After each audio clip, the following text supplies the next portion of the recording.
লা ইলাহা ইল্লাল্লাহ। আলহামদুলিল্লাহ আলহামদুলিল্লাহি ওয়া কাফা ওয়া সালামুন আলা ইবাদিহিল্লাযীনা ইসতাফা, আম্মা বা'দ। ফাআউযু বিল্লাহি মিনাশ শাইতানির রাজীম। বিসমিল্লাহির রহমানির রহিম। ইয়া আইয়ুহাল্লাযীনা আমানুত্তাকুল্লাহা হাক্কা তুকাতিহি يا أيها الذين آمنوا اتقوا الله وكونوا مع الصادقين وقال رسول الله صلى الله تعالى عليه وسلم هم الجلساء لا يشقى بهم جليسهم وقال الله سبحانه وتعالى يا أيها الذين آمنوا اتقوا الله حق تقاته ওয়ালা তামুতুন্না ইল্লা ওয়া আনতুম মুসলিমুন।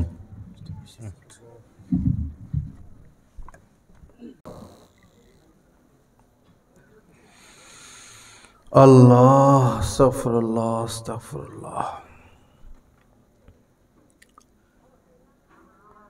আপনারাও কষ্ট করে এসেছেন, কষ্ট স্বীকার করতেছেন। আমাদেরও তো কিছু কষ্ট আছে, আসা যাওয়া। এবং যারা মাহফিলের আয়োজন করেছেন কর্তৃপক্ষ, তাদেরও কিছু কষ্ট আছে, খরচ আছে। আমাদের তিনও পক্ষের উদ্দেশ্য হতে হবে হেদায়েত। মাহফিল কর্তৃপক্ষ, বক্তা পক্ষ, শ্রোতা পক্ষ, এই মাহফিলের দ্বারা আমাদের তিনও পক্ষের উদ্দেশ্য যদি এক হয়, তখন এই মাহফিল কামিয়াব। এই মাহফিল নুরানি মাহফিল, বরকতময় মাহফিল। উদ্দেশ্য হতে হবে হেদায়েত, আল্লাহ পাকের মহব্বত, আল্লাহ পাকের সান্নিধ্য। এই ছাড়া ভিন্ন কিছু উদ্দেশ্য হলে তো সেখানে এখলাস থাকে না। আর যেই কাজে এখলাস থাকে না, সেই কাজের কোনো মূল্য আল্লাহ পাকের দরবারে নাই, একদম নাই। কেহ পাহাড় পরিমাণ স্বর্ণ আল্লাহ রাস্তায় সদকা করে দিল, এখলাস নাই, নিয়ত গন্ডাগোল। তো একটা বাদাম আল্লাহ রাস্তায় সদকা করার সওয়াব সে পাবে না। অথচ সদকা করছে কি? পাহাড় পরিমাণ স্বর্ণ। নিয়তের মধ্যে সমস্যা, লোক দেখানো, দানবীর সাজা, পরিচিতি, বিভিন্ন কিছু নিয়ত হতে পারে। এই কারণে সে কোনো সওয়াবই পাবে না। আর কেহ একদম আল্লাহকে পাওয়ার আশায়, আল্লাহর সন্তুষ্টির আশায় একটা বাদাম সদকা করছে, একটা বাদাম, একটা বুট। যদি এটা এখলাসের সাথে হয়, তো আল্লাহ পাক এই বাদামের সওয়াবকে বাড়াইতে বাড়াইতে পাহাড় পরিমাণ করে ফেলেন। এখলাস এমন জিনিস। এজন্য আপনারা যারা এখানে এসেছেন, একবারে দিল পরিষ্কার করে বসবেন যে যে কথাগুলো শুনবো এগুলো মানার চেষ্টা করব। কি বলেন? ইনশাআল্লাহ। যে মাহফিল থেকে আমরা কিছু নিয়ে যাব, বাসায় বাড়িতে কিছু নিয়ে যাব। বিশেষ করে বদ অভ্যাসগুলো ছেড়ে দিব। মাহফিল মানে হলো একজন আলেম আসবেন, সমসাময়িক সমস্যাগুলো পেশ করবেন, সমাধান পেশ করবেন, আর আমরা সেগুলো গ্রহণ করব এবং ভুল পথটা আমরা ছেড়ে দিব। আল্লাহ সবাইকে তৌফিক দান করেন। তো এই কথাটা শেষ করি। নিয়ত, বুখারী শরীফের প্রথম হাদিস, ইন্নামাল আমালু বিন্নিয়া। আমল কবুল হবে কি হবে না, এটা নিয়তের উপর নির্ভরশীল। কেউ যদি আল্লাহর জন্য হিজরত করে, আল্লাহ রাসূলের জন্য হিজরত করে, তো এই হিজরতটা আল্লাহ এবং আল্লাহ রাসূলের জন্যই হবে। আর কেউ যদি দুনিয়ার জন্য হিজরত করে, তো সে দুনিয়াই পাবে, আল্লাহকে পাবে না, আল্লাহ রাসূলকে পাবে না। নামাজ কেউ পড়ে, রোজা কেউ রাখে, যদি নিয়ত হয় মানুষ যেন আমাকে নামাজি বলে, সমাজের মধ্যে যেন আমার অবস্থান মজবুত হয়, মানুষ যেন আমাকে নেককার বলে। যদি এই নিয়ত করে, আল্লাহর কাছে সে কিছু পাবে না। হজ করলো এই নিয়ত যে যেন আমাকে হাজী সাহেব বলে, বিভিন্ন মসজিদ মাদ্রাসায় আমাকে সভাপতি বানায়, ওয়াজে আমাকে সভাপতি বানায়, জায়গায় জায়গায় আমার সুনাম সুখ্যাতি হয়, এই উদ্দেশ্যে হজ করলো, আল্লাহর কাছে কিছু পাবে? কিছুই পাবে না। হজ করতে হবে আল্লাহকে সন্তুষ্ট করানোর জন্য। সব কিছুর নিয়ত উদ্দেশ্য আল্লাহর সন্তুষ্টি। আল্লাহ আমাদেরকে তৌফিক দান করেন। কিয়ামতের ময়দানে 3 ব্যক্তির বিচার দিয়ে আল্লাহ পাক বিচারের কাজ শুরু করবেন। 3 ব্যক্তির বিচার দিয়ে প্রথম যে বিচার শুরু করবেন তিনি হচ্ছেন একজন আলেম। একজন আলেমকে দিয়ে বিচার শুরু করবেন। নামকে ওয়াস্তে আলেম আর কি। আলেম বলতে আসলে আলেম না, আলেমের নাম বেচা দুনিয়াতে ছিল। পরে আল্লাহ পাক তাকে ডাকবেন, কি ব্যাপার, তোমাকে ইলম দিলাম, যোগ্যতা দিলাম, তুমি কোরআন হাদিস জানতে, আমি সারমর্ম বলতেছি, হুবহু হাদিস না, তো আমার জন্য কি আনলা? তো ওই আলেম বলবে, আল্লাহ আপনি তো আমাকে এগুলো দিছেন, আমি তো দ্বীনের খেদমত করছি, ওয়াজ মাহফিল করছি, মানুষকে পড়াইছি, এই খেদমত করলাম, সেই খেদমত করলাম। তো আল্লাহ পাক বলবেন, তুমি তো এগুলো করেছো সুনামের জন্য, সুখ্যাতির জন্য, তোমাকে যেন আন্তর্জাতিক বক্তা বলে, খতিবে আজম বলে, তো যেই কারণে তুমি এগুলা করতা সেটা তো পাইয়া গেছ। তোমারে তো আন্তর্জাতিক বক্তা বলছে, তুমি তো প্রধান অতিথি হইছ, তোমার নাম শুনে লক্ষ লক্ষ মানুষ একত্রিত হইল, তুমি ভাইরাল হইলা, তো যে কারণে এগুলো করেছ সেটা তো পাইছ। আজকে আমার দরবারে তোমার জন্য কিছু নাই। ফেরেশতাদেরকে বলবেন যে এর হাত পা বাইন্দা হেসরাইয়া হেসরাইয়া নিয়ে জাহান্নামের আগুনে ফেলে দাও। প্রথম ব্যক্তি। দ্বিতীয় যার বিচার করা হবে তিনি হবে একজন শহীদ, আল্লাহর রাস্তায় শহীদ হয়েছেন। তো তাকে ডাকা হবে, আল্লাহ পাক বলবেন, তোমাকে শক্তি দিয়েছি, সাহস দিয়েছি, আমার জন্য কি আনছ? সে বলবে, আল্লাহ আপনার জন্য তো জানটাই দিয়ে দিলাম, মানুষের জানের চেয়ে প্রিয় কিছু নাই, জানে তো দিয়ে দিলাম। আল্লাহ পাক বলবেন, তুমি তো জিহাদ করতে গেছো, তোমাকে যেন বীর বলে, মুজাহিদ বলে, তোমার তো ওই নিয়ত ছিল, সেই নিয়ত ছিল, আমার জন্য তো তুমি জিহাদে যাও নাই, তো যে জন্য জিহাদে গিয়েছো সেটা তো পেয়েছ, আজকে আমার কাছে তোমার জন্য কিছু নাই।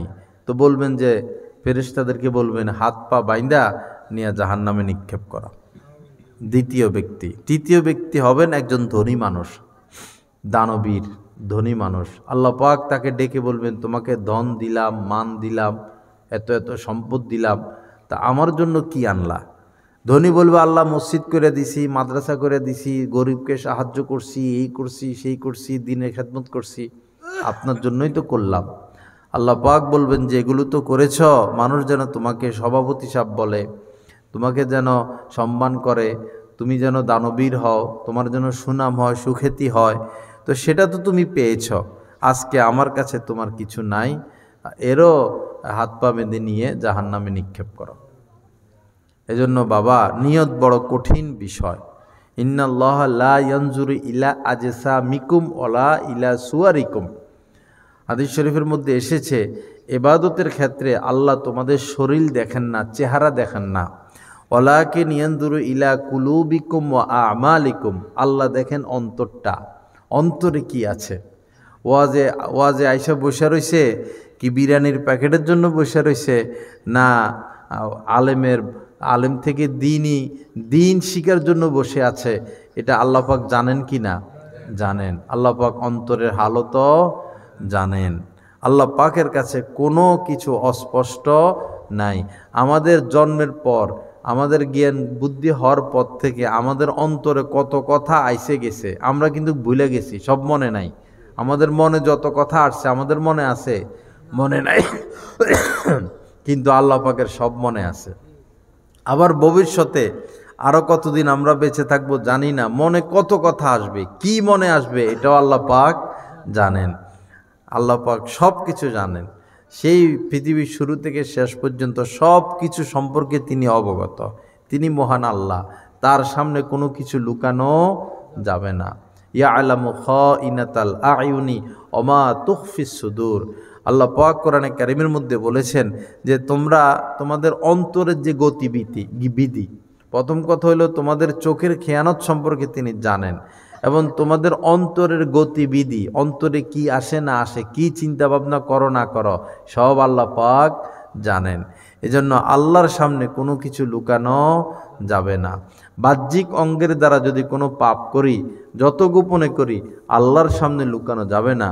আর অন্তর দ্বারাও যদি কোনো পাপ করি, সেটাও আল্লাহর সামনে লুকানো যাবে না। ওয়াহুয়া মাআকুম আইনামা কুনতুম। আল্লাহ পাক বলেন যে তোমরা যেখানেই থাকো না কেন, আল্লাহ তোমাদের সাথে আছেন। আল্লাহ সাথে আছেন যেখানে আমরা থাকি না কেন। এজন্য আমার ভাইরা,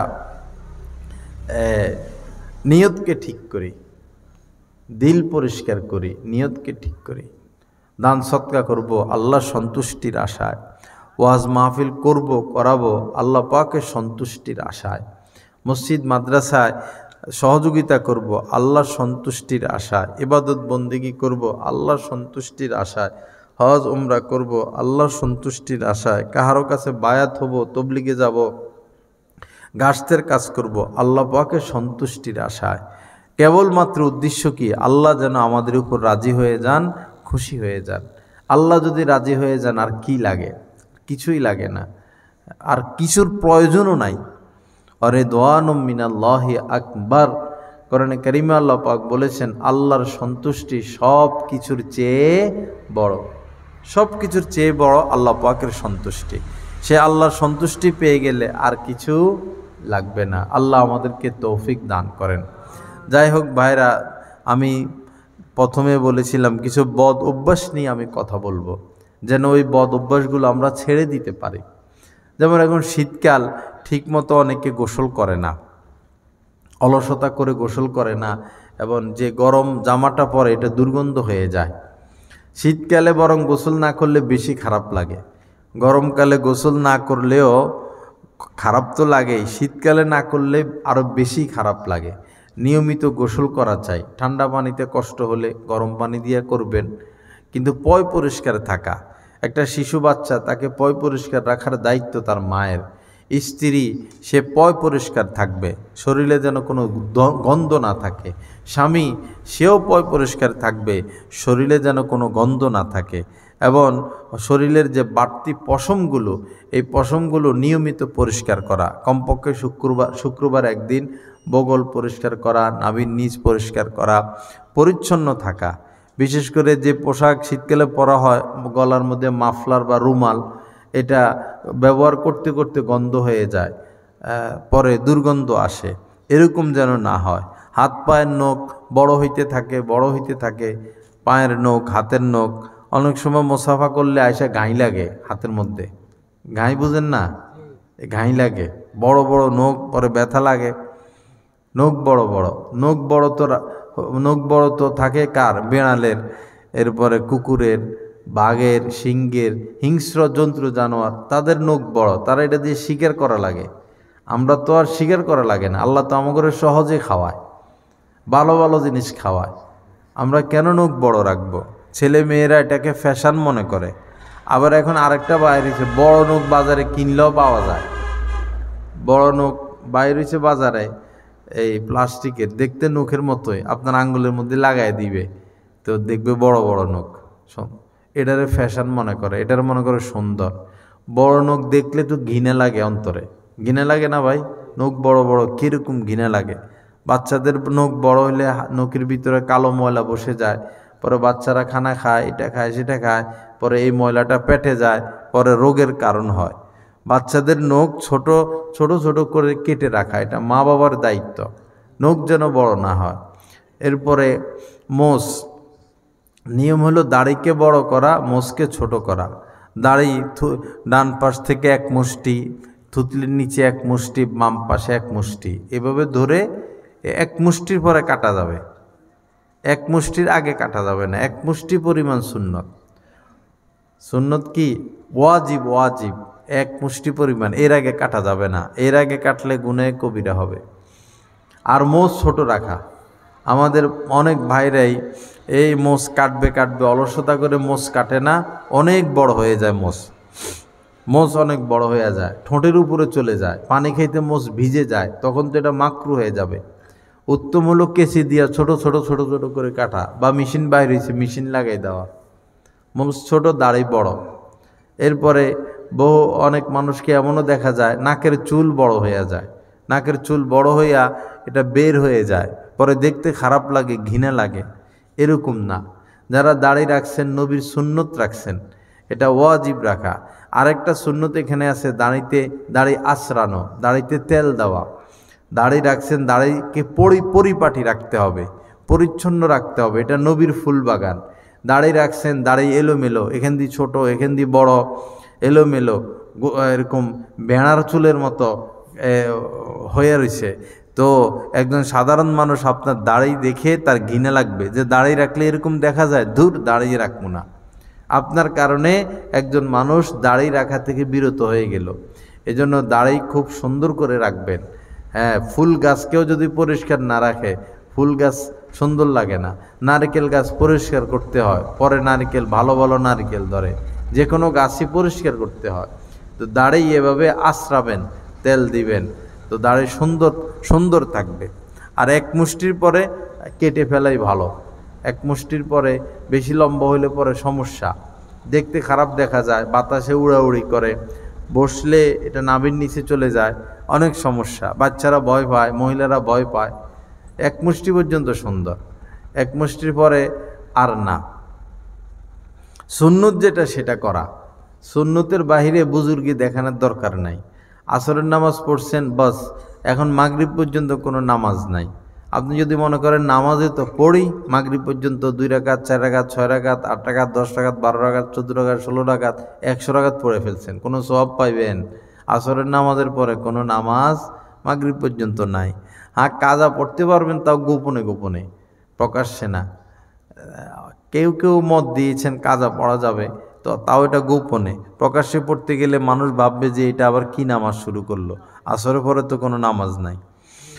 লা ইলাহা ইল্লাল্লাহ। তো আমাদেরকে সুন্নত মোতাবেক চলতে হবে। চুল কাটে আমাদের যুবক ছেলেরা, তরুণ ছেলেরা এমনভাবে চুল কাটে মনে হয় হনুমান, মনে হয় এই বান্দর রাস্তাঘাটে কি নামে আইছে, বান্দর কতগুলো লাফালাফি করতেছে, এরকম কীরকম দেখা যায়, কীরকম বিশ্রী দেখা যায়। এখান দিয়ে সাইসা ফেলায়, এখান দিয়ে সাইসা ফেলায়, সামনে দিয়ে বড় রাখে, আবার ক্লিপ লাগায় মেয়েদের মতো। ছোটোকাল থেকে শুনে আসছি মেয়েরা কি ব্যবহার করে, চুলে ক্লিপ নি বলে এটারে, ক্লিপ ব্যবহার করে। এখন তো এই ছেলেরাও ব্যবহার করে, বড় বড় চুল রেখে পরে ক্লিপ লাগায় রাখে। কি বাইর হইলো আল্লাহ জানে। কানের মধ্যে দুল পরে, হাতের মধ্যে চুড়ি পরে। তো শাড়িও পরো, মেয়েদের, তোমাদের মেয়েদের মতো চুল রাখতে মন চায়, মেয়েদের মতো কানের মধ্যে দুল লাগাও, হাতের মধ্যে আংটি লাগাও, চুড়ি লাগাও, তো হেটাও করো, শাড়িও পরো, গলার মধ্যে নেকলেস লাগাও, ঠোঁটের মধ্যে লিপস্টিক লাগাও। যেহেতু মেয়েকে পোশাক পরতে মন চায়, ভালো মতো পরো। আবার মেয়েরাও ওই ছেলেদেরটা পছন্দ, এরা শার্ট পরে, প্যান্ট পরে, গেঞ্জি পরে, ওলনা গায়ে দেয় না, রাস্তায় ঘুরে। তো ছেলেদের মতো চুলও কাটো, ছোট করে ফেলো চুল কাইটা, একদম 1 আঙ্গুল পরিমাণ। মেয়েরা ছেলেদের লেবাস অনুসরণ সম্পূর্ণরূপে হারাম, ছেলেরা মেয়েদেরকে অনুসরণ লেবাস কেন্দ্রিক সম্পূর্ণরূপে হারাম। ছেলেরা নারীদের পোশাক পরতে পারবে না, মেয়েদের পোশাক পরতে পারবে না, মেয়েরা ছেলেদের পোশাক পরতে পারবে না। পোশাক ভিন্ন ভিন্ন। মেয়েরা চুল লম্বা রাখবে, ছোট রাখতে পারবে না। আর ছেলেরা সুন্নত হলো বাবরি চুল, একদম চুল, কোনো চুল কাটা যাবে না, পিছনের দিকে দিয়ে দেওয়া। যেমন কানের লতি পর্যন্ত, ঘাড় পর্যন্ত, কানের মধ্যখান পর্যন্ত বাবরি চুল নবীজি রাখতেন, সেটা করা যাবে। কিন্তু সামনে ছোট, সামনে বড়, পিছনে ছোট, ডাইনে ছোট, বামে বড়, এরকম হইল দাজ্জালি কাঠিন। এই কাঠিন কি? দাজ্জালি কাঠিন, শয়তানি কাঠিন। মান তাশাব্বাহা বিকওমিন ফাহুয়া মিনহু। যে জাতিকে অনুসরণ করবে, লোকজন, মানুষ যে জাতিকে অনুসরণ করবে, সে তারই অন্তর্ভুক্ত হবে। তুমি যদি নাস্তিকদেরকে অনুসরণ করো, তো তুমি নাস্তিকদের মধ্যেই অন্তর্ভুক্ত হবা। হাসর হবে তোমার নাস্তিকদের সাথে। ওই নাস্তিকরা জাহান্নামে গেলে তাদেরকে অনুসরণ করার কারণে তুমিও জাহান্নামে চলে যাবে। এজন্য ইসলামী কাটিংয়ে চুল রাখা, অথবা বর্তমান ওলামা ইকরাম যেভাবে রাখেন, চুলের মাথার সব সামনে পিছনে ডাইনে বামে সব দিকে কি সমান। আমি তো অনেক দিন আগে কাটছি, একটু বড় হয়ে গেছে, কিন্তু চারিদিকে সমান আছে। এই নয় যে পিছে ছোট সামনে বড়, ডাইনে এরকম বামে এরকম, এরকম বোঝা যায়। এক সমান রাখা, চতুর্দিকে পুরা মাথার চুল এক, এই আঙ্গুলের 1 কর বা 1.5 কর এই সাইজে কেটে ফেলা, এটা জায়েজ তরিকা। কিন্তু কোনো কাফের বেদিনকে অনুসরণ না করা। ছোট বাচ্চাদেরকেও সেলুনি নিয়ে যায় মা বাবা, পরে ওই সেই ফ্যাশন, সেই বিজাতিদের স্টাইলে চুল কাইটা দেয়। ছোটকাল থেকেই বাচ্চাদের রুচি নষ্ট করে ফেলে। ছোটকাল থেকে মেয়েরে শার্ট প্যান্ট পরায় শখ কইরা, গেঞ্জি পরায় শখ কইরা, বাচ্চাদেরকে ট্রাই পরায়। বিভিন্ন স্কুলের মধ্যে ট্রাইকে বাধ্যতামূলক করে দেয়। ট্রাই এটা হলো কুকুরের জিব্বা। টাই এটা কি? কুকুরের জিব্বা। টাই হারাম, মুসলমানরা ট্রাই পড়তে পারবে না। মুসলমানদের জন্য ট্রাই কি? নিষেধ। ট্রাই, এটার তো ট্রাই নেই, এটার মধ্যে অনেক বড় কাহিনী আছে। সে কাহিনী হইল হযরত ঈসা আলাইহিস সালামকে ইহুদিরা হত্যা করতে চাইছিল, ফাঁসি দিতে চাইছিল। তো ফাঁসি দেওয়ার জন্য ঈসা আলাইহিস সালামের ঘরে ঢুকছেন। আল্লাহ পাক কী করছেন? ঈসা আলাইহিস সালামকে আকাশে নিয়ে গেছেন। আর যারা ঘরে ঢুকছিল তাদের একজনের চেহারাকে ঈসা আলাইহিস সালামের চেহারা মতো বানাইয়া দিছেন। পরে ইহুদিরা মনে করছে যে এই ঈসা, তো ওরে ধরে ফাঁসি দিয়ে দিছে। হে বলতেছে, আরে আমি ঈসা না, আমি ঈসা না, আমি অমুক অমুক। হেই, মিথ্যা কথা কস। ধরে ফাঁসি দিয়ে দিছে। পরে খ্রিস্টানদের ধারণা হইল তাদের নবীকে কি দেওয়া হয়েছে? ফাঁসি দেওয়া হয়েছে, শুলিতে চড়ানো হয়েছে। তো ওই যে ফাঁসির রশিতে উনি ঝুলছেন, তাদের নবী, ওই ফাঁসির রশি তারা নবীর মহব্বতে গলার মধ্যে কি করে? ঝুলে রাখে। মূলত এটা ট্রাই না, এটা কি? ফাঁসির রশি। এটা তাদের ধর্মীয় বিষয়। আসলে তো তাকে ফাঁসি দেওয়া হয় নাই, আল্লাহ তো তাকে উপরে নিয়ে গেছেন। তিনি উপরে আছেন, কিয়ামতের আগে তিনি নামবেন, তিনি আসবেন, তিনি বিয়ে শাদী করবেন, তার কবর হবে নবীজির সাথে, তার বাচ্চা হবে, তার হাতে দাজ্জাল নিহত হবে। সিরিয়ায় যে মসজিদে তিনি নামবেন নবীজি বলে গেছেন, সেই মসজিদ এখনও আছে, ওখানে তিনি নামবেন। আকাশ থেকে নেমে আসবেন, ফেরেশতাদের উপর ভর করে মানুষ দেখবে। সে যে গোসল করে নেমে আসছে, তার শরীরের থেকে পানি এরকম ঝরে ঝরে পড়বে। তো এদের টাই, মূলত এটা টাই না, এটা হইল ফাঁসির রশি, তারা স্মৃতি হিসাবে ধরে রাখছে। আমরা কেন এটা অনুসরণ করব? কোরআন নাজিল হওয়ার পরে, শেষ জামানার নবী আসার পরে সমস্ত ধর্ম কি হয়ে গেছে? মানসুখ হয়ে গেছে। এখন শুধু এক ধর্ম ইসলাম, আর কোনো ধর্ম নাই। হিন্দুরা মনে করতে পারে যে আমাদের হিন্দু ধর্ম আলাদা। না, হিন্দুদের ব্যাপারে বহু কথা কোরআনে আছে, খ্রিস্টানদের ব্যাপারে বহু কথা কোরআনে আছে, ইহুদিদের ব্যাপারে বহু কথা কোরআনে আছে। কোরআন হচ্ছে শেষ জামানার সকল মানুষের জন্য ধর্মীয় কিতাব, আল কোরআন। যারা কোরআনের উপর ঈমান নিয়ে আসে তাদেরকে মুসলমান বলে, কিন্তু কোরআনে সকলের ব্যাপারে আছে। শুরুতে তো শুধু ইহুদিদেরই আলোচনা, ইহুদিদেরকে নিয়ে। লা ইলাহা ইল্লাল্লাহ। আল্লাহ পাক আমাদের সবাইকে মাফ করে দেন। তো এই ট্রাই পরানো যাবে না বাচ্চাদেরকে। মেয়েদেরকে এই হাফ প্যান্ট পরায়, কীরকম জামা পরায়, পুরো পিঠ খালি থাকে, হাত খালি থাকে। বড় বড় মেয়ে, 10, 12, 13 বছর বয়সের মেয়ে, এদের জামা এমন বাইর হয়েছে, হাত নাই, হাতা নাই। আবার হাতা থাকলে হাতা হইল নেট, আবার হাতা থাকলে হাতা হইল হাফ। এমন কেন হবে? আলমারআতু আওরাতুন, মেয়েরা তো গোপন থাকার বস্তু, তাদেরকে তো গোপন রাখতে হবে। বাজারের থেকে প্রয়োজনে পোশাক কিনবেন না, কিনলেও বলবেন যে হাতাওয়ালা পোশাক আইনা দেন। হাতা আছে, 3/4 হাতা আছে, ফুল হাতা আছে, এরকম জামা। এই বাজারের এই সমস্ত জামা না পরানো, প্রয়োজনে গস কাপড় কিনে আপনি জামা বানাইয়া দিবেন, যেন তাদের লজ্জা থাকে। কিন্তু মা বাবা, বিশেষ করে ধনী বা মধ্যবিত্ত লোকেরা মেয়েদেরকে এই প্যান্ট পরায়, গেঞ্জি পরায়। পরে এই মেয়ের অভ্যাস খারাপ হয়ে যায়, পরে বড় হয়ে সে প্যান্ট পরে, শার্ট পরে, আর সে জামা কাপড় পরতে পারে না। স্বভাব নষ্ট করে ফেলছে মা বাবা। ওই দোকানে নিয়ে যায়, সেলুনে চুল কাটতে, পরে ওই নায়কের ডিজাইন, ওই ফ্যাশনের ডিজাইন, ওই খেলোয়াড়ের ডিজাইন চুল কাটা দেয়। পরে ছোটকাল থেকে বাচ্চাদের অভ্যাস হয়ে যায় ওই পাপীদেরকে অনুসরণ করা। এরা পাপী না, দেশের মধ্যে সবচেয়ে বড় পাপী হচ্ছে নায়ক নায়িকারা। এরাই ছেলে মেয়েদের চরিত্র নষ্ট করে। এদেরকে প্রকাশ্যে আগুন গায়ে কেরোসিন তেল দিয়া এদেরকে আগুন জ্বালায় দেওয়া উচিত। এরাই পাপ শিখায়, আকাম কুকাম শিখায়, সর্বনাশ শিখায়, সন্ত্রাসী শিখায়, মারামারি শিখায়, কাটাকাটি শিখায়, অন্যায় শিখায়, চুরি শিখায়, ডাকাতি শিখায়, এই সিনেমার থেকে, টেলিভিশন থেকে।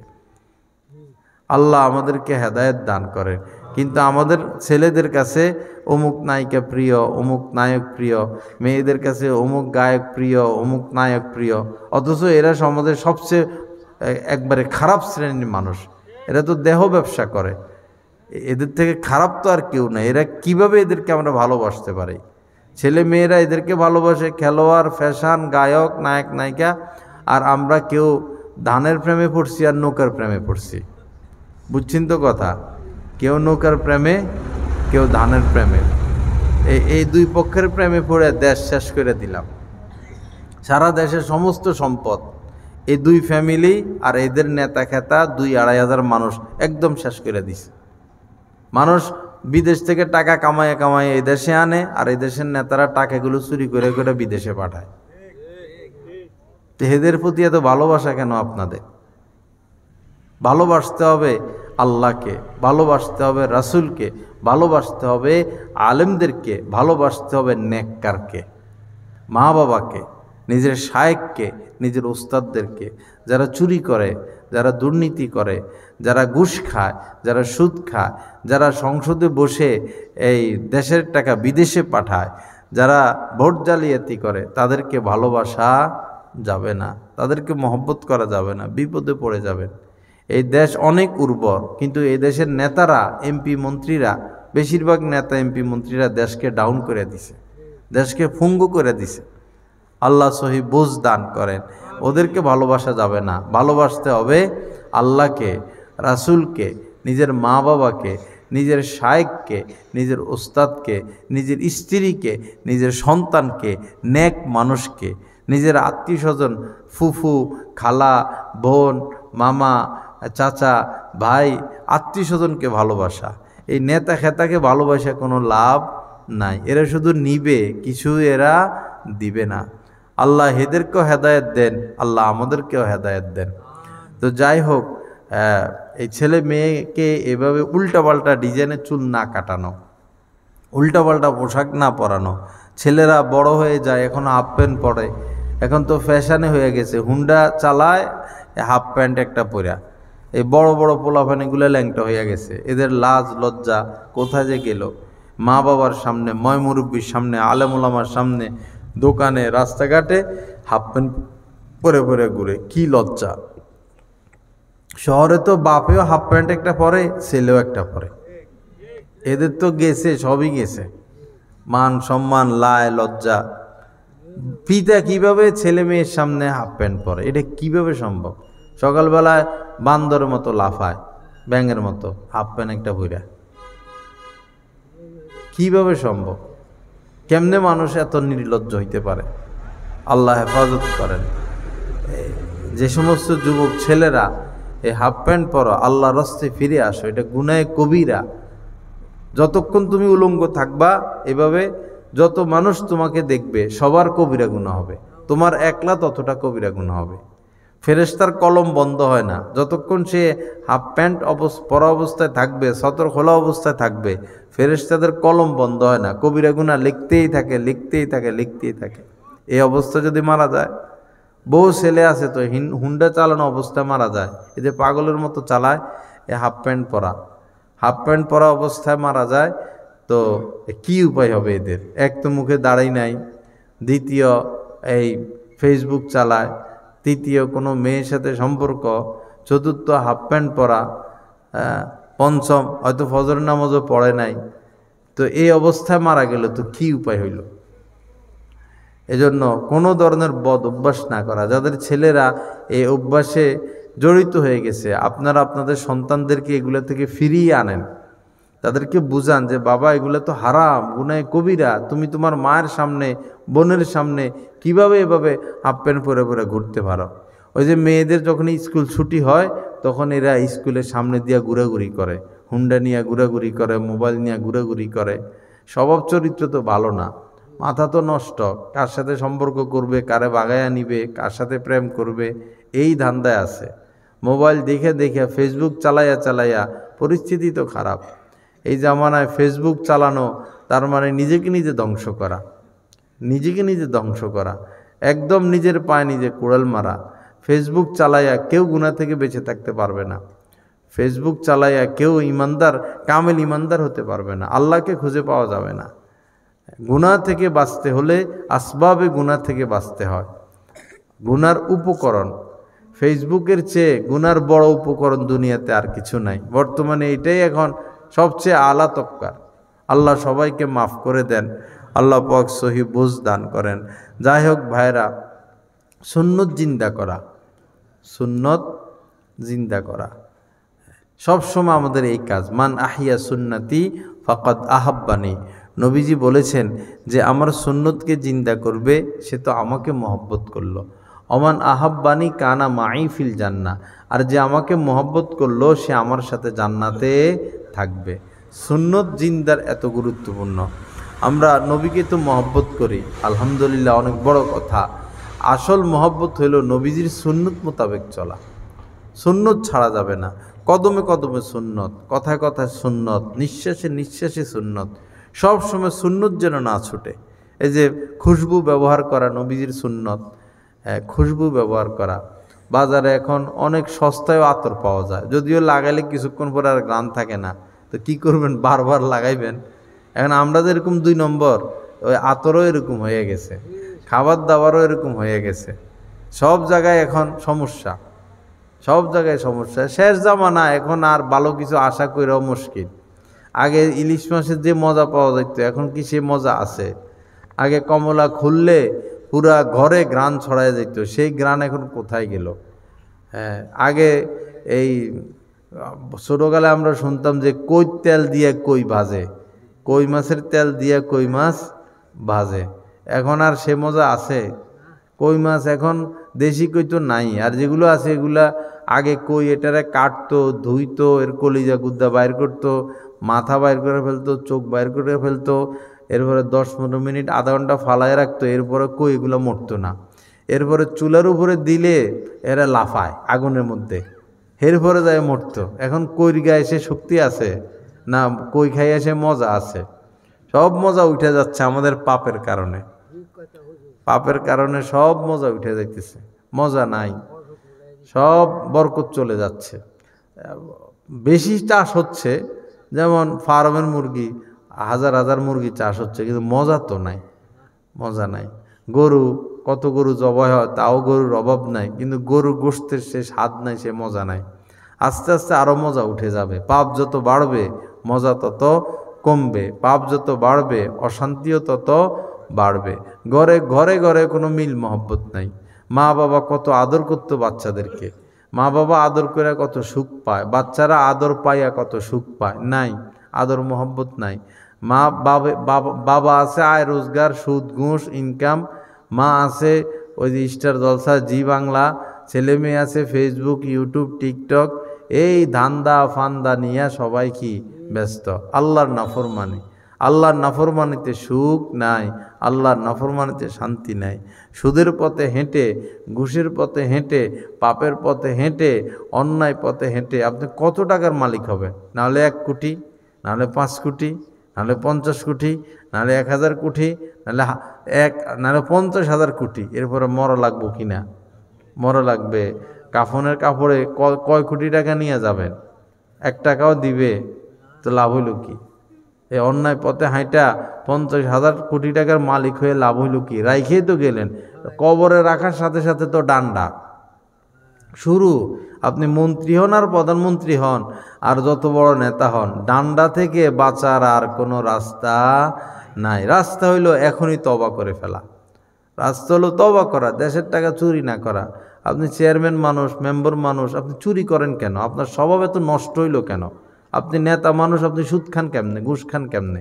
আপনি তো জনদরদি, আপনি তো আপনার বাহির এবং ভিতরটা স্পষ্ট রাখবেন যে আমি জনদরদি, জননেতা, আমাকে ভালো হতে হবে, আমাকে সত্য কথা বলতে হবে, আমাকে হালাল খাইতে হবে। একজন যিনি জননেতা হবেন, যিনি নেতা হবেন, তার তো ভাত খাওয়ার প্লেটও থাকবে না, গায়ে দেওয়ার জামাও থাকবে না, জনগণের স্বার্থে সে সব কিছু উৎসর্গ করে দিবে। কিন্তু আমাদের দেশে টাকা বেশি কার? নেতাদেরই টাকা বেশি, হেদেরই টাকা বেশি। আল্লাহ আমাদেরকে হেফাজত করেন, আল্লাহ পাক সহি বুঝ দান করেন। যাই হোক বাবা, মরতে হবে, আজকে নয় কালকে মরতে হবে। প্রেসিডেন্ট বাশার আল আসাদ কত নির্যাতন করছে, আহা, কত মানুষকে খুন করছে। এমন এমন জেলখানা বানাইছে, কবরের মাটির নিচে জেলখানা।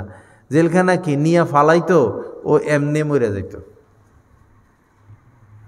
এমনও গোরস্থান পাওয়া গেছে যেখানে 1 লক্ষ গণকবর, 1 লক্ষ গণকবর। কত মানুষকে শয়তান নিজের শুধু গদিটা ধরে রাখার জন্য কত মানুষকে সে হত্যা করছে। আখের ধরা খাইলো কি না? খাইলো। যে কোনো অত্যাচারী বাদশাহ সে যত কৌশলে আগাক না কেন, আজ নয় কাল তার পতন হবেই হবে, পতন হবেই হবে। পতন থেকে আজ পর্যন্ত পৃথিবীর ইতিহাসে যারাই জুলুম করছে, পতন থেকে কেউ রক্ষা পায় নাই। এজন্য জুলুম না করা, সততার উপরে থাকা, হালাল খাওয়া, মানুষের উপর অবিচার না করা, মানুষের জমি দখল না করা, মানুষের উপর অত্যাচার না করা। আল্লাহ পাক আমাদেরকে সহি বুঝ দান করেন। আল্লাহ পাক গুনাহের সমস্ত পথ আমাদেরকে বর্জন করার তৌফিক দান করেন। যাই হোক ভাইরা, সময় খুব কম। কারো 10 বছর হয়ে গেছে, কারো 20, কারো 30, কারো 60, 65। আপনার কত? 70। মুরব্বীর কত? 90। সুবহানাল্লাহ, 90 বছরে এত সুস্থ! আল্লাহু আকবার, আল্লাহু আকবার, আল্লাহ, মাশাআল্লাহ, মাশাআল্লাহ, আল্লাহু আকবার। 90 বছরে আল্লাহ আপনাকে মাহফিল পর্যন্ত আসার তৌফিক দিছে। আল্লাহ আপনার হায়াতে আরো বরকত দান করেন। আল্লাহ পাক ঈমানের সাথে যাওয়ার তৌফিক দান করেন। মাশাআল্লাহ, আপনার থেকে তো উনার জোয়ান মনে হইতেছে। এখনো তো বিয়া করানো যাইব, দেখা যাইতেছে। মাশাআল্লাহ, লা ইলাহা ইল্লাল্লাহ, লা ইলাহা। আপন দুলাভাই তো শালার থেকে তো দুলাভাইয়ের জন্য আরেকজন ব্যবস্থা করে দেন না? মাশাআল্লাহ, মাশাআল্লাহ। চিল্লাই গেলে আবার হিসাব করে যাইতে হবে, উল্টা জায়গায় গেলে হবে না। হ্যাঁ, আলেমদের সাথে যাইতে হবে, আলেমদের সাথে যাইতে হবে। আলেমদের সাথে দুনিয়াও আমরা আলেমদের সাথে থাকবো, মরার পরেও আলেমদের সাথে থাকবো। মাশাআল্লাহ। আলেমরা হচ্ছে খাসাতুহু, আল্লাহ পাকের বিশেষ ব্যক্তি। এই তবলিগ আবিষ্কারই করছেন হযরত মাওলানা ইলিয়াস সাহেব রহমতুল্লাহ আলাইহি, যেন মানুষ আলেমমুখী হয়, আলেমদের সোহবতে থাকে। এখন আমাদের কিছু ভাইরা ভুল বুঝে দূরে সরে গেল, হ্যাঁ, তারা আলেম ওলামা দেখতে পারে না। আহা, কি কপাল খারাপ তাদের, কি কপাল পোড়া। সমাজের মানুষ যদি বলে আমরা ডাক্তার দেখতে পারি না, ডাক্তারের কাছে যায় না, সবাই ডাক্তারের বিরোধিতা করে। ডাক্তারের লস না আমাদের লস? আমাদের লস, আমরা মরমু। আপনি মনে করবেন যে ফার্মেসি থেকে যাই ওষুধ খামো, ওষুধ খায় তো রোগ আরো বাড়াইবেন। ডাক্তার যদি ওষুধ না লেখে, আন্দাজে আপনি কি ওষুধ খাবেন? তদ্রুপ আলেম ওলামা, যে নামাজ পড়বো, রোজা রাখবো, নামাজ হচ্ছে কিনা, রোজা হচ্ছে কিনা কে শিখিয়ে দিবে? সকল আলেম এক হয়ে গেছে, এরপরও এই লোকগুলো ফিরে আসতেছে না, বরং আমাদেরকে আমাদের মৃত্যুর হুমকি দেয়। আল্লাহ এই ভাইদেরকে ফিরে আসার তৌফিক দান করে। সব আলেমে কি খারাপ? 2-1 হইতে পারে দুনিয়াদার, সবাই তো আর একরকম না। যারাই তবলিগে যাবেন, আলেমদের সাথে যাবেন, আলেমদের সাথে থাকবেন। প্রত্যেক এলাকায় আলেম ওলামা আছেন, মসজিদের ইমাম সাহেব আছেন, খতিব সাহেব আছেন। সবারই উচিত আলেমদের সাথে উঠা বসা করা। বিকেলবেলা চাটা খাওয়া হয়, একজন আলেমের সাথে বসে চা খাবেন। মাগরিবের পরে সময় কাটানো হয়, একজন আলেমের সাথে সময় কাটাবেন। ইমাম সাহেবের সাথে বসে সময় কাটাবেন, মাদ্রাসায় গিয়ে সময় কাটাবেন। চায়ের দোকানে ঘোরাঘুরি করে তো লাভ নাই। কুনু মা'আস সাদিকিন, আল্লাহ পাক বলছেন যারা আমার সাচ্চা বান্দা তাদের সাথী হয়ে যাও। কোনো ফিতনা থাকবে না, কোনো গুমরাহি থাকবে না, কোনো অশ্লীলতা থাকবে না যদি মানুষ আলেমদেরকে সাথী বানায়, আলেমদেরকে বন্ধু বানায়, আলেমদের সাথে উঠা বসা করে। হ্যাঁ, আলেমদের সাথে উঠা বসা করা ব্যতীত দ্বীনের রং আমাদের কাহার মধ্যে আসবে না। আল্লাহওয়ালা আলেমদের সাথে উঠা বসা ব্যতীত গুনাহ থেকেও আমরা বাঁচতে পারবো না। অনেক ডাক্তার পরে নিজে ডাক্তার, কিন্তু রোগ বাড়লে বড় ডাক্তারের কাছে যায় কি না? যায়।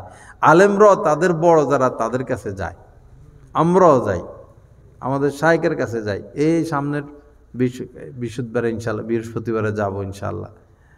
তো আলেমরাও যদি আলেমদের কাছে যাইতে হয়, ডাক্তাররা যদি ডাক্তারদের কাছে যাইতে হয়, সাধারণ মানুষের কি উচিত নয় আলেমদের কাছে যাওয়া? দিন শিখবে কোথায় থেকে? দিন শিখার রাস্তাই হচ্ছে আলেমদের সোহবত। আল্লাহ পাক আমাদের সবাইকে তৌফিক দান করেন। যাই হোক আমার ভাইয়েরা, সময় বেশি নাই, মৃত্যু হঠাৎ আসবে। ফাইদা আইনামা তাকুনু ইউদ্রিককুমুল মাউত, আল্লাহ পাক বলেন যে তোমরা যেখানেই থাকো না কেন মৃত্যু তোমাদেরকে ধরবেই ধরবে, যেখানেই থাকো না কেন।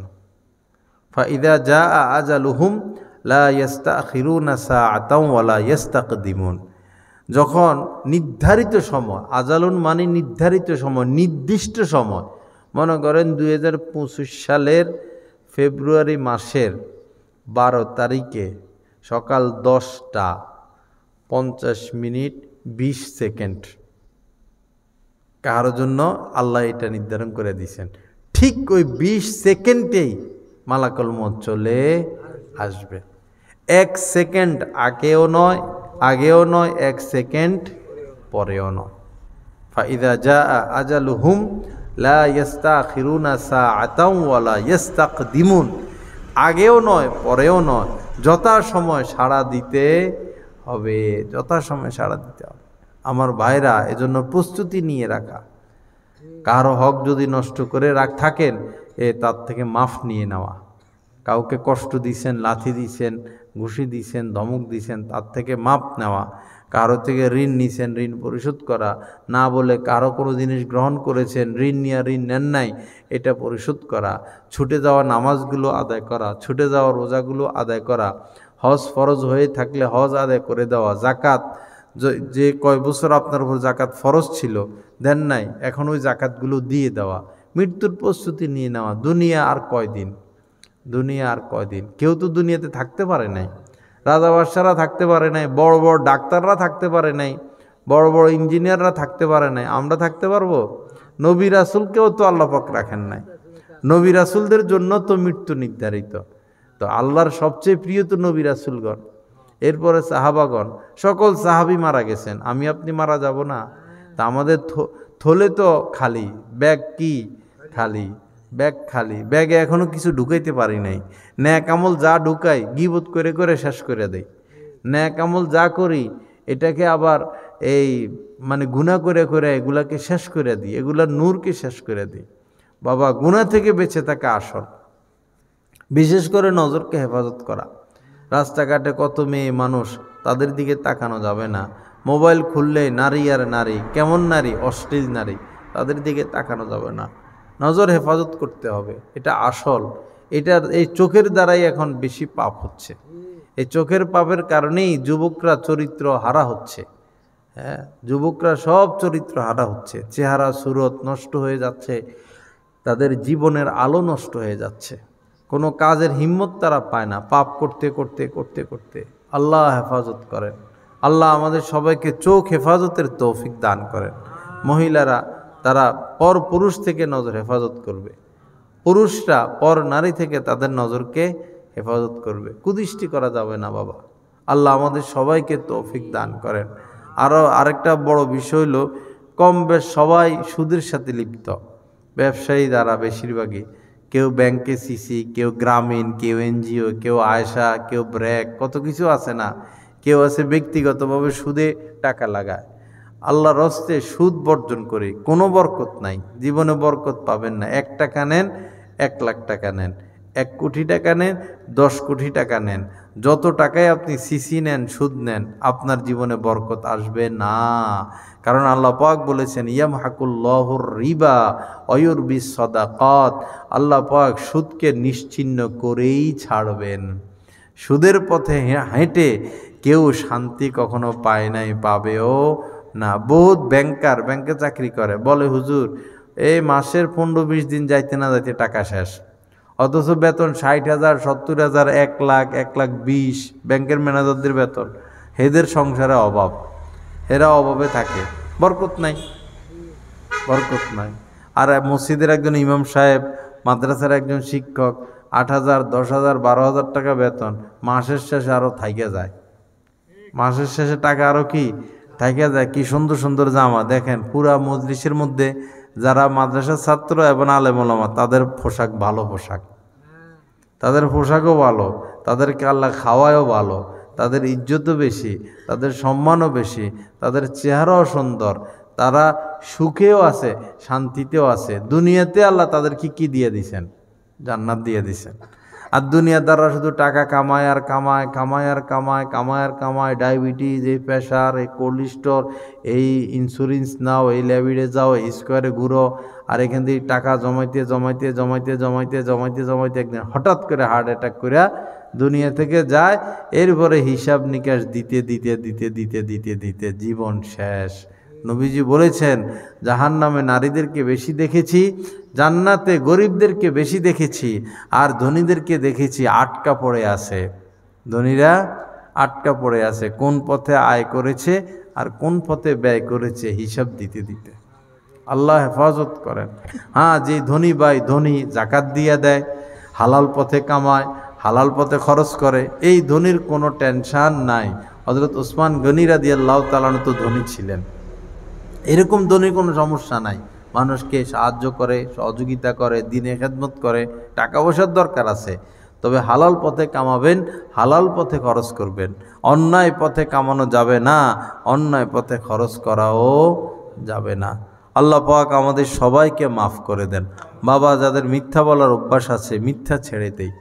মিথ্যা বলে কেউ কখনো ইজ্জত পায় না, সম্মান পায় না, মিথ্যা ছেড়ে দেই। আল্লাহর হস্তে কেউ মিথ্যা বলবেন না। কোনো মুসলমান মিথ্যা বলতে পারে না। মুসলমানের কাজ না মিথ্যা কথা বলা, মুসলমানের কাজ না কাউকে ধোঁকা দেওয়া, প্রতারণা করা, ওয়াদা ভঙ্গ করা, এটা মুসলমানের কাজ না। আজ আমাদের দ্বারা এগুলিই বেশি হচ্ছে। ওয়াদা দেই, ওয়াদা রক্ষা করি না, প্রতারণা করি, ধোঁকা দিই। হ্যাঁ, কেউ ঋণ নিল, বলে 1 সপ্তাহ পরে দিব, পরে 1 সপ্তাহ, 1 মাস, 1 বছর, জীবনে আর দেওয়া হয় না। বড় বেশি আমাদের ইমানি হালত বড় বেশি সঙ্গীন হয়ে যাচ্ছে। উত্তোলনের রাস্তা আলেম ওলামাদের সোহবত। বাবা, আর কিচ্ছু লাগবে না। আপনার এলাকায় যিনি আলেম আছেন, আল্লাহওয়ালা আলেম, তার সোহবতে যান, তার সোহবতে উঠা বসা করেন। মসজিদের ইমাম সাহেবের সোহবতে উঠা বসা করেন, মুহাদ্দিসদের সোহবতে উঠা বসা করেন, সব দূর হয়ে যাবে। এই শেষ জামানায় ফিতনা থেকে বেঁচে থাকা, ইমানের সাথে দুনিয়া থেকে বিদায় নেওয়া এবং নিজের ইমান হেফাজত, আমল হেফাজত, তাকওয়া হেফাজতের জন্য একদম ফলপ্রসূ আমল হচ্ছে আলেমদের সোহবত। আলেমদের সাথে উঠা বসা করি। জেএমবি এদেশে আসতো না যদি তারা আলেমদের সাথে থাকতো। এ কত ফেরকা এই পৃথিবীতে, এ আহলে হাদিসের ফেরকা, শিয়ার ফেরকা, কত ফেরকা, তারা যদি আলেমদের সাথে উঠা বসা করত, তাহলে তারা এই বাতিল ফেরকায় অন্তর্ভুক্ত হইতো না। এখন যে আমাদের এতাতি ভাইরা, আহা মায়া লাগে, কত মেহনত তারা করছে, আল্লাহ জানমাল দিয়া, চিল্লার উপরে চিল্লা, হ্যাঁ কত কষ্ট করছে, আসলে মায়া লাগে। কি হইল, কেন তারা আমাদের বিরোধিতা করে? আমরা কি অপরাধ করলাম, কি দোষ করলাম? আলেম ওলামা, মসজিদি ইমাম সাহেব নিরীহ মানুষ, খতিব সাহেব নিরীহ মানুষ, কি অপরাধ করলো? আলেম দেখতে পারে না, এটা কোনো কথা? আলেমরা কি করছে ভাই তোমাদের? আলেমরা তোমাদের জানাজা পড়াবে না? তোমরা তোমাদের জানাজা পড়াইবা, পারাও জানাজার দোয়াটা পারাও। আল্লাহ হেফাজত করেন, আল্লাহ ভাইদেরকে ফিরে আসার তৌফিক দান করেন। সমস্ত সমস্যা থেকে উত্তোলনের ফলপ্রসূ রাস্তা আলেমদের সোহবত, তবে হক্কানি আলেম, আল্লাহওয়ালা আলেম, মুত্তাকি আলেম খোঁজা এবং তাদের সোহবতে উঠা বসা করা। আল্লাহ পাক জাল্লা জালালু যা কিছু আলোচনা হলো আমাদের সবাইকে এই কথাগুলোর উপর আমলের তৌফিক দান করেন। আল্লাহ পাক আজকের এই বয়ানকে কবুল করেন। যারা এই গভীর রাত পর্যন্ত বসে আছে আল্লাহ পাক তাদেরকে উত্তম থেকে উত্তম বদলা নসিব করে দেন। ওয়া আখিরু দাওয়ানা আলহামদুলিল্লাহি রাব্বিল আলামিন ওয়া সাল্লাল্লাহু আলান নবিয়্যিল কারীম। লা ইলাহা ইল্লাল্লাহ। আলহামদুলিল্লাহ, হযরত অনেক গুরুত্বপূর্ণ নসিহত পেশ করেছেন।